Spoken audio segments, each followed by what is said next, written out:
इस दुनिया में आने का आपका कोई उद्देश्य है या फिर ऐसे ही बिना किसी वजह के इस धरती पर भेज दिए गए हैं? यह बात तो सत्य है कि इस दुनिया में कोई भी घटना बिना किसी वजह के नहीं होती। जो भी होता है उसका कोई ना कोई उद्देश्य जरूर होता है। जब प्रत्येक घटना का कोई ना कोई उद्देश्य जरूर होता है तो आपके इस दुनिया में आने के पीछे भी कोई ना कोई उद्देश्य जरूर होगा। क्या आपने अपने इस उद्देश्य के बारे में कभी सोचा है?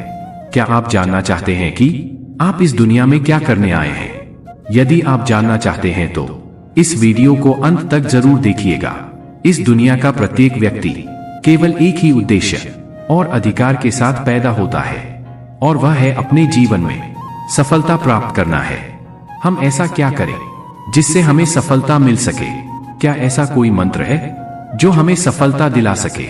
सफलता वह मंजिल नहीं है जिसे पाने के लिए हमारे आसपास के लोग हमसे कहते हैं और अपनी मर्जी को हम पर थोपते हैं, बल्कि सफलता वह मंजिल है जिसे हम खुद पाना चाहते हैं और हम वह पाना चाहते हैं जो हमें अच्छा लगता है। हम उसे पाना चाहते हैं जिसमें हमें सुखद अनुभव होता है। हमारी मंजिल वही है जिसे प्राप्त करने में हमें आनंद का अनुभव हो। अतः आप अपनी मंजिल को किसी दूसरे के बताने से नहीं बल्कि खुद चुनिए। फिर चाहे कोई भी और कितना भी आपका विरोध कर ले, कोई भी परेशानी पैदा कर ले, आप अपनी मंजिल तक पहुंचकर ही रहेंगे। तब आपको कोई रोक नहीं सकता। और अगर बिना मन की सफलता मिल भी गई तो जिंदगी भर खुशी नहीं मिल पाएगी। यदि सफलता को प्राप्त करना है तो अपने मन के सागर में गोता लगाओ और देखो क्या आप अपनी जिंदगी में कौन सा रंग भरना चाहते हैं। देखो कि आप अपने आप को किस रूप में देखना चाहते हैं। अपनी इच्छा को, अपने सपने को अपने मन के आईने के सामने रखकर तो देखो, बिल्कुल साफ नजर आ जाएगा कि आप क्या चाहते हैं। आईना कभी झूठ नहीं बोलता, ना ही कोई शंका पैदा करता है। जो जैसा है बिल्कुल वैसा ही दिखाता है। अपने उद्देश्य को जानो और चल दो अपने मंजिल की ओर, जहां सफलता आपका इंतजार कर रही। आपको सफलता को प्राप्त के लिए समझौता नहीं करना है, दूसरों की इच्छाओं को अपने ऊपर नहीं थोपना है।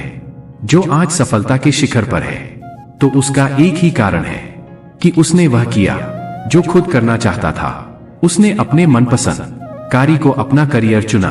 अतः यदि सफलता को प्राप्त करना है तो उठो, जागो और चल दो अपनी मनपसंद मंजिल की ओर। और तब तक मत रुको जब तक सफलता प्राप्त ना हो जाए। अपने खुद के सपने को हकीकत बना दो, ना कि दूसरे के थोपे गए सपनों को हकीकत बनाने की कोशिश करो।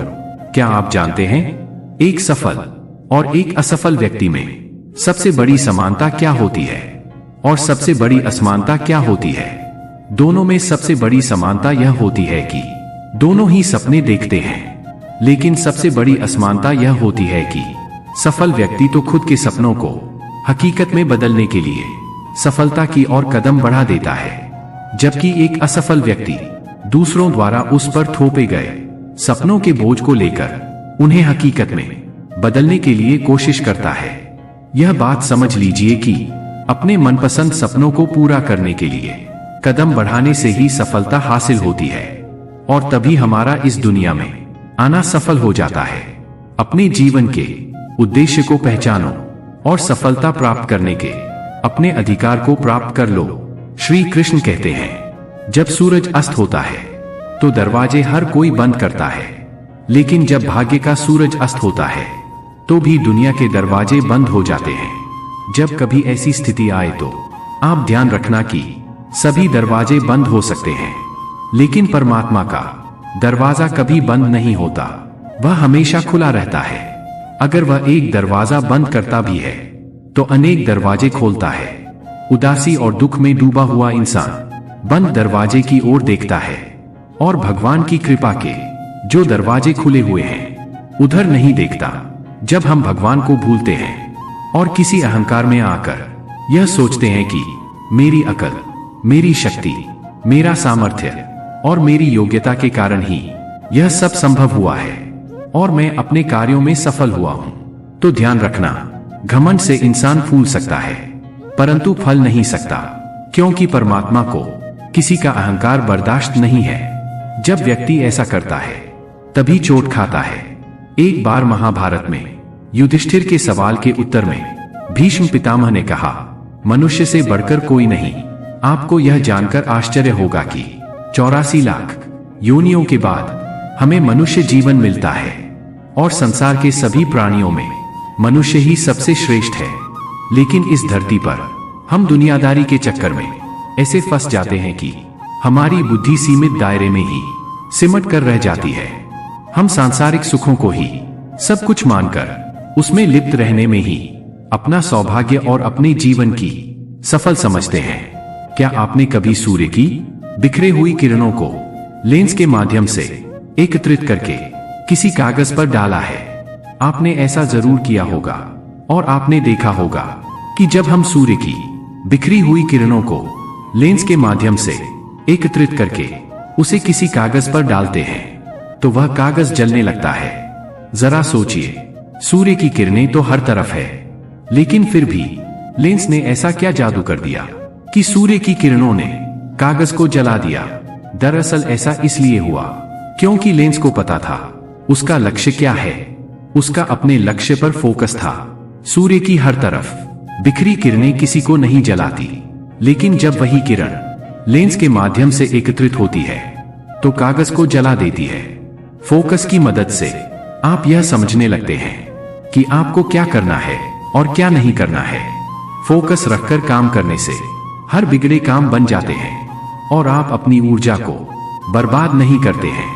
अगर आप किसी भी क्षेत्र में ताबड़तोड़ सफलता चाहते हैं तो आपको अपने काम के प्रति समर्पित रहना होगा। जब आप अपने मनचाहे क्षेत्र से जुड़ा कोई काम करते हैं तो उस काम के प्रति समर्पित हो जाते हैं तो आपको सफल बनाने से कोई नहीं रोक सकता है, खुद आप भी नहीं। एक समय की बात है, एक राहगीर एक देश की यात्रा पर निकला। जब रास्ते में रात हो गई तो वो एक व्यक्ति के घर रुक गया। उस व्यक्ति का नाम था रामू। रामू ने उस राहगीर की खूब सेवा की और दूसरे दिन रामू ने राहगीर को उपहार देकर विदा किया। वह राहगीर रामू की सेवा से बहुत खुश हो गया और दुआएं देने लगा कि भगवान रामू को हमेशा खुश रखना और वह हमेशा दिन प्रतिदिन आगे बढ़ता ही रहे। इस बात पर रामू हंसने लगा और राहगीर से रामू बोला, जो है वह भी अब नहीं रहने वाला। इस बात पर राहगीर रामू की तरफ देखता ही रहा और वहां से चला गया। कुछ साल बाद राहगीर रामू के घर आया और देखा सारा धन और सारी संपत्ति सब कुछ चला गया है। रामू एक गांव के बड़े जमींदार के यहाँ नौकरी कर रहा है। वह राहगीर रामू से मिलने के लिए वहां चला गया। रामू ने उस अभाव में भी उस राहगीर का स्वागत किया और झोपड़े में ही फटी चटाई पर बिठाया। उसके पास खाने के लिए जो रोकी सूखी रोटी थी वह खाने के लिए राहगीर को दे दिया। जब राहगीर वहां से जाने लगा तो उसके आंखों में आंसू थे और राहगीर कहने लगा कि भगवान तुमने यह क्या किया? तो रामू फिर हंसा और कहने लगा, आप क्यों दुखी हो रहे हैं? ईश्वर हमें जिस हाल में भी रखे हमें खुश रहना चाहिए, हमें धन्यवाद देना चाहिए। सदा समय बदलता रहता है और इतना ही नहीं, यह भी नहीं रहने वाला है। इस पर राहगीर सोचने लगा, मैं तो केवल वैसे ही राहगीर हूं, लेकिन सच्चा राहगीर तो तुम हो रामू। कुछ साल बाद राहगीर फिर से यात्रा पर निकला और रामू से मिला। देखा तो देखता ही रह गया, सब कुछ बदल चुका था। रामू अब जमींदारों का जमींदार बन चुका था। उसे मालूम हुआ रामू जिस जमींदार के यहाँ नौकरी कर रहा था उसकी कोई संतान नहीं थी। उसने अपनी सारी संपत्ति और जायदाद रामू को दे दी। राहगीर बहुत खुश हुआ और रामू से कहा, अच्छा हुआ वह जमाना गुजर गया, भगवान करे अब तुम ऐसे ही बने रहो। यह सुनकर रामू फिर हंसने लगा और कहने लगा, आपको अभी भी नादानी बनी हुई है। राहगीर ने फिर रामू से पूछा, क्या यह भी नहीं रहने वाला?